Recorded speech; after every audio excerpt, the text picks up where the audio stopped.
अधिकारी होश में आओ, रेल अधिकारी होश में आओ, रेल अधिकारी होश में आओ, टेंडर नोटिस वापस लो, रेल अधिकारी होश में आओ, रेल अधिकारी होश में आओ, टेंडर नोटिस वापस लो, टेंडर नोटिस वापस लो, रेल अधिकारी होश में आओ, रेल अधिकारी होश में आओ, वापस लो, वापस लो, बंद करो, बंद करो, रेल अधिकारी होश में आओ, होश में आओ, होश में आओ, अरे टेंडर नोटिस वापस लो, वापस लो, वापस लो, अरे होश में तुमको आना होगा, आना होगा, आना होगा, वरना तुमको जाना होगा। जाना होगा, जाना होगा। क्या मामला है सर, उसको लेकर जिस तरीके से बताया जा रहा है कार जो है वो प्राइवेट करने जा रही है, क्या मामला है पूरा बताइए।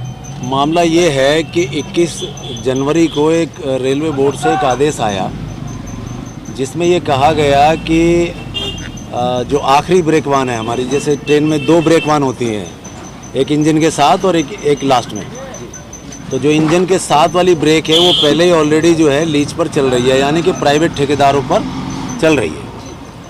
अब जो पिछली ब्रेक है यानी कि आखिरी जो ब्रेक वान है 4 टन की, इसमें आम जनता का सामान जाता था, जैसे कि न्यूज़पेपर हुआ, मैगज़ीन हुआ, पेरिसेबल गुड्स हुआ, सब्जी हुई, अंडा हुआ या हार्ड पार्सल हुआ, या जो भी मान लीजिए आज आपका कहीं ट्रांसफ़र होता है तो सामान लेकर आप कहाँ जाएंगे, तो आम जनता के लिए वो खुला था।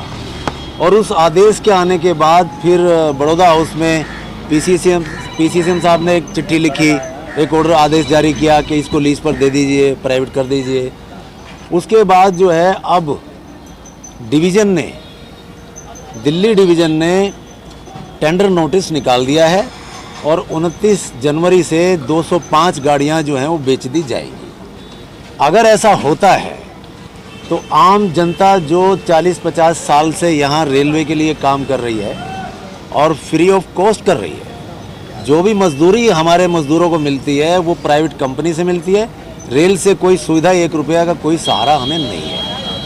और अब 40-50 साल काम करवाने के बाद रेलवे हमें बेरोजगार कर रही है, और बेरोजगार जब होंगे, भूखे मरेंगे, तो फिर भाई कोई कुछ भी कर सकता है, आत्महत्या भी करेंगे। आपने इसका ज्ञापन कहाँ दिया है, किस किस को आपने जानकारी दी है कि ये चीज़ें नहीं होनी चाहिए? 21 जनवरी को जब ये ऑर्डर आया था तो 27 जनवरी को ही हम रेलवे बोर्ड में पहुंच गए, जिसने आदेश किया था उससे मिले। फिर हमने रेल मंत्री को चिट्ठी लिखी, रिसीविंग है, हमने जीएम को चिट्ठी लिखी, हमने चेयरमैन रेलवे बोर्ड को लिखी, हमने डीआरएम को लिखी, हमने सीसीएम को लिखी। जितने भी इस काम से संबंधित अधिकारी हैं सबके यहाँ जाके हमने गुहार लगाई। जीएम से मैं पर्सनली मिला, उन्होंने कहा हम कुछ नहीं कर सकते, हमारे हाथ में नहीं है। डीआरएम से मैं पर्सनली मिला, उन्होंने कहा हमारे हाथ में नहीं है, कुछ नहीं कर सकते। तो करेगा कौन? रेल जनता की प्रॉपर्टी है और जनता की भलाई के लिए रेल बनी है। अगर रेल कहीं घाटे में भी कभी किसी सन में चली होगी तो रेल कभी रुकी नहीं होगी, वो जनता की सुरक्षा के लिए, जनता की सेवा के लिए रेल बनी है और रेल चलती रहेगी। प्रधानमंत्री मोदी से भी क्या आपने ज्ञापन दिया? हम पीएमओ ऑफिस गए थे और जब ये रेल के अधिकारियों ने हमारी कोई बात नहीं सुनी तो हम पीएमओ में जाके भारत के प्रधानमंत्री जी के ऑफिस में जाके हमने वहाँ भी चिट्ठी दी, उसकी रिसीविंग भी हमारे पास है। हमने ये कहा कि हमने संबंधित सारे रेल के अधिकारियों से मिलने की कोशिश की, किसी ने हमारी मदद नहीं की, आप इसमें हमारी मदद कीजिए, क्योंकि नरेंद्र मोदी जी ने ही एक अभियान चला रखा आत्मनिर्भर भारत का। और अगर ये लोग बेरोजगार हो जाएंगे, आत्महत्या करने को मजबूर हो जाएंगे, हज़ारों लोग हैं और इनके बच्चे भी हैं, अगर ये इस तरह से इनके ऊपर मुसीबत का पहाड़ टूटेगा तो क्या ऐसे आत्मनिर्भर भारत बन सकता है? बिल्कुल नहीं बन सकता। इन्हीं सब बातों के लिए हमने कैंडल मार्च भी निकाला, हमने हड़ताल भी की, हमने नोटिस भी दिए, कोई सुनवाई नहीं हो रही है। लास्ट में अब हम कोर्ट का सहारा भी लेने की कोशिश कर रहे हैं। क्या होगा, भगवान मालिक है और रेल तो भगवान भरोसे चल रही है। तमाम सरकार के नुमाइंदों से मिलने के बाद आपको आश्वासन नहीं मिला, न्याय भी नहीं मिल रहा है और आपने कहा कैंडल मार्च निकाला है। लगातार ये जो लोग आपके पीछे खड़े हैं, दर दर भटक रहे हैं, न्याय की गुहार लगा रहे हैं, इनका नुकसान भी बहुत होने वाला है। आप बता रहे हैं कि हज़ारों की तादाद में जो लोग हैं वो बेरोजगार होने वाले हैं। क्या मांग कर रहे हैं और अगर नहीं सुनवाई होती है तो अगला कदम आप लोगों का क्या है? अब देखिए, हमारे पास जीने मरने के अलावा कुछ है नहीं। आज हमारी सबकी एज भी इतनी हो चुकी है कि कोई कंपनी या कोई दूसरा कोई हमें नौकरी पर रखेगा नहीं। सारी ज़िंदगी सारी सेवा तो हमने रेल को दे दी, सारी सेवा तो रेल को दे दी, और रेल पे कोई बर्डन नहीं है। रेल से हम तनख्वाह नहीं लेते। हज़ारों टन माल यहाँ आना जाना होता है दिल्ली के सारे 5 स्टेशन पे। रेलवे के पास कोई अपना पोर्टर नहीं है, कोई स्टाफ नहीं है उस काम को करने के लिए।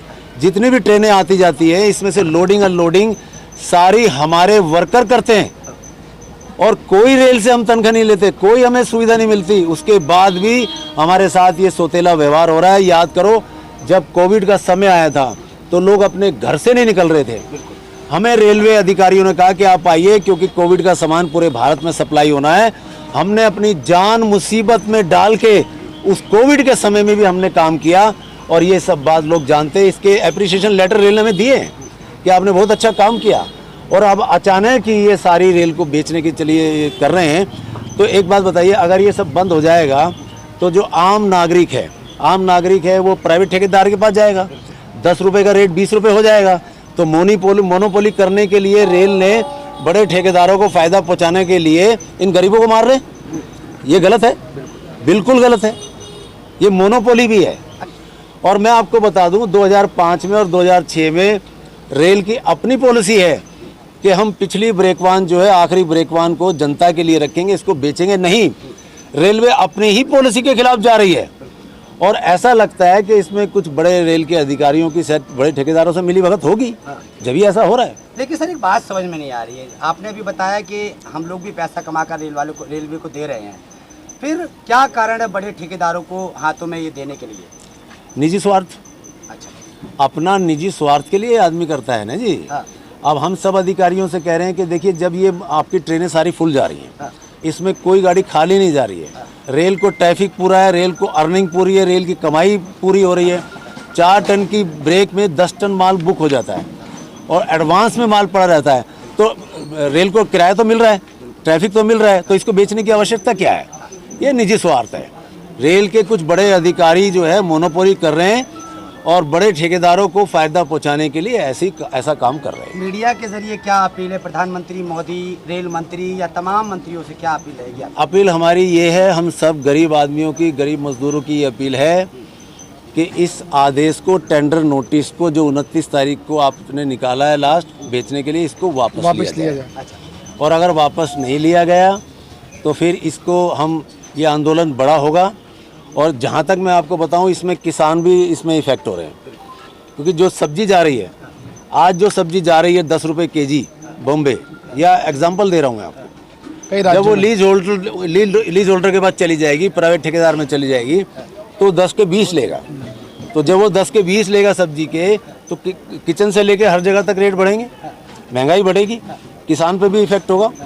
तो हमारी जो है इसमें राकेश टिकैत जी के ऑफिस में भी हमारी ये बात हुई है, बात चल रही है, उनसे भी हमने इसमें सहयोग मांगा है, और हो सकता है जल्दी वो भी इसमें शामिल हो। क्या लगता है कोर्ट के जरिए न्याय मिलने की उम्मीद है आपको? देखिए, कोर्ट ही एक ऐसा रास्ता है जिस पे लोग भरोसा कर सकते हैं। न्याय की उम्मीद किससे करेगा? कोर्ट से। तो अब ये पहले से कह देना कि भाई कोर्ट में क्या होगा, ये तो हम कह ही नहीं सकते ना। अपनी बात लेके जाएंगे, जज के सामने रखेंगे, अपनी परेशानी को बताएंगे। तो उम्मीद ये है कि जो फैसला है, अभी तो हम जा रहे हैं, जब हम चले जाएंगे कोर्ट में, तो उम्मीद ये है कि कोर्ट हमारे गरीब हज़ारों मजदूरों की दर्द को समझेगा और हमारे हक में फैसला देगा। मतलब हज़ारों जो मजदूर हैं, अगर रेल मंत्री चाहें तो कोई बड़ा आदेश नहीं है। देखिए, किसी चीज़ को जब बेचा जाता है जब कोई नुकसान में चल रही हो या खाली जा रही हो। हमारी सारी ट्रेनें फुल होके जा रही हैं, अर्निंग पूरी मिल रही है, पैसा पूरा रेल को मिल रहा है, स्टाफ फ्री मिला हुआ है, पोर्टर की ज़रूरत नहीं है, हम कर रहे हैं, और हमें मजदूरी हमारी प्राइवेट कंपनी से मिल रही है।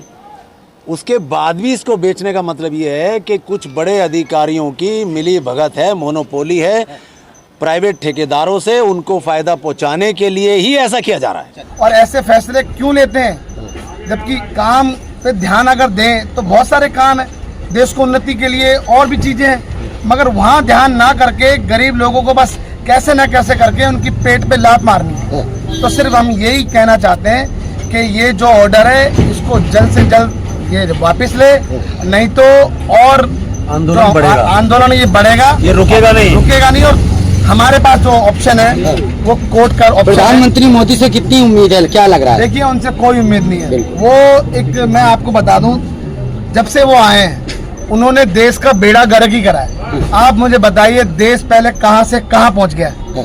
उन्हें लगता है कि सबका साथ सबका विकास, नहीं, सबका साथ और अडानी और अंबानी का विकास, यही चल रहा है। ठीक है।